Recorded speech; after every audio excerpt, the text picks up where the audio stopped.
Rebirth झालंय का, किंवा भूत झालंय का, किंवा त्या आत्म्याचं स्पिरिट झालंय का, किंवा पितर झालंय का, हे कसं कळतं?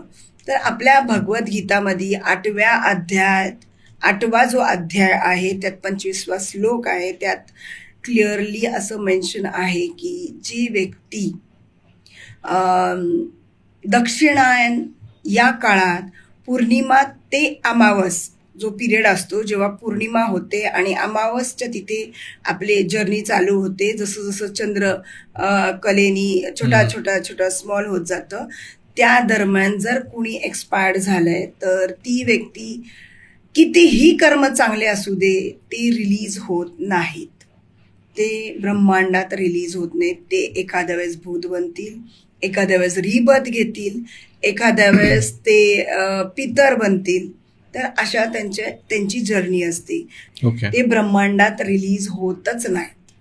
त्यांचं स्पिरिट किंवा त्यांचं पितर किंवा ते भूत होतात किंवा ते रिबर्थ घेतात.